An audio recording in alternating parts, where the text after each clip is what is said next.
Okay, just want to take a moment to go over nose cone weight.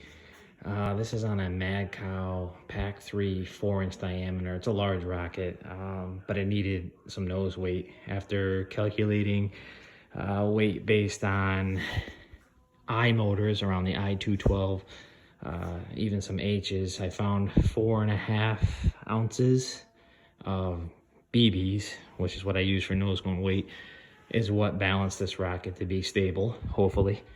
But I just want to go over what I had to do here. A traditional way, which you can see on many websites, is you want to mix the BBs with epoxy, pour it in up top after you drill the hole a little wider, and you want to drill a couple of holes here and put wood dowels through, because epoxy does not like to stick to this.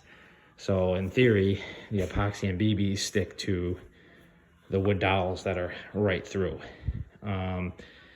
I tried to mix it with the BBs and pour it in, and the first round was a nightmare. It did not work for me. If your epoxy is really liquidy, great, it'll probably work. Mine was 5-minute epoxy.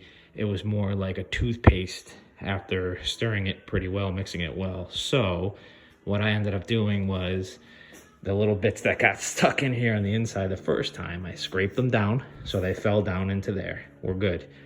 And then I poured a couple loose BBs in, probably, I don't know, 30 of them. Then I poured a little bit of liquid epoxy in there. Then I did more BBs,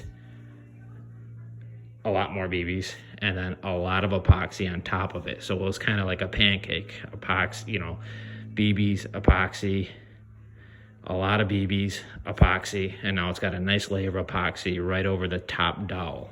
So for me, that method worked good. And then I cut the wooden dowels off and I sanded for 30 minutes to get that back to a very smooth nose cone. As you can see, it came out pretty good, and that epoxy is not going anywhere. It is set in there, 4.5 ounces nose cone weight. That's just what I've learned. Now it goes on to primer and then paint.